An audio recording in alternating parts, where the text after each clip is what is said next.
اور election commission میں سنی اتحاد کونسل کو مخصوص نشستیں دینے سے متعلق کیس کی سماعت چیف الیکشن کمشنر کی سربراہی میں 5 رکنی کمیشن سماعت کر رہا ہے۔ شک 201 میں لکھا ہے کہ سیاسی جماعت وہ ہے جو انتخابات میں حصہ لے۔ ممبر کے پی اکرام اللہ، اگر آپ کے خیال میں سنی اتحاد کونسل سیاسی جماعت نہیں تو کیوں رجسٹرڈ کیا؟ بیرسٹر علی ظفر کی جانب سے یہ کہا گیا۔ آپ چاہتے ہیں کہ ابھی ہم نوٹس لے کر سنی اتحاد کونسل کو ڈی لسٹ کر دیں؟ ممبر کے پی اکرام اللہ کی جانب سے یہ کہا گیا۔ وقار سید اس وقت ہمارے ساتھ موجود ہیں اسلام آباد سے۔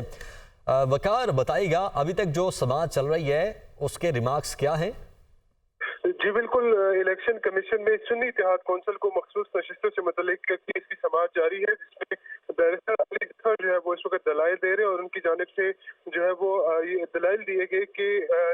جو آرٹیکل 17 ہے آئین کا، اس میں وہ یعنی ہر شہری کو یہ حق حاصل ہے کہ وہ اپنی سیاسی جماعت بنا بھی سکتا ہے اور وہ کسی سیاسی جماعت میں شمولیت بھی اختیار کر سکتا ہے۔ جبکہ ان کی جانب سے الیکشن ایکٹ کی جو شک 200 اور 201 کا حوالہ دیا گیا، جس میں یہ کہا گیا کہ جو سیاسی جماعت ہے وہ انتخابات میں جو ہے وہ حصہ لے سکتی ہے، جس پر جو ممبر کے پی ہے اکرام اللہ، ان کی جانب سے کہا گیا کہ انہوں نے تو جو ہے وہ سنی اتحاد کونسل نے تو عام انتخابات میں حصہ نہیں لیا، جس کے جواب میں علی ظفر نے کہا کہ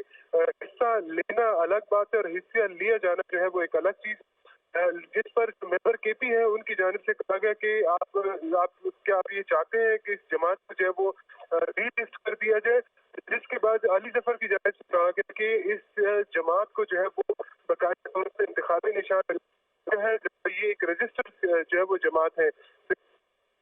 کر سکتے ہیں، لیکن اس کے لیے باقاعدہ طور پر یہ آپ کے ثوابدیدی اختیار ہے، لیکن اس کے لیے باقاعدہ طور پر آپ کو ایک طریقہ کار جو ہے وہ اختیار کرنا ہوگا۔ جو اس وقت بیرسٹر علی ظفر ہے وہ آئین کے آرٹیکل 17 کی جو کلاس 2 ہے، جس پہ وہ جو انسانی حقوق اور اس کے علاوہ جو سیاسی حقوق ہے وہ اس کا حوالہ دے رہے ہیں، اور اس کے علاوہ جو بے نظیر بھٹو کا کیس ہے اس سے متعلق بھی جو ہے وہ اس وقت دلائل کمیشن میں پیش کر رہے ہیں۔ جبکہ اس کے علاوہ الیکشن کمیشن میں وکیل اعظم نذیر،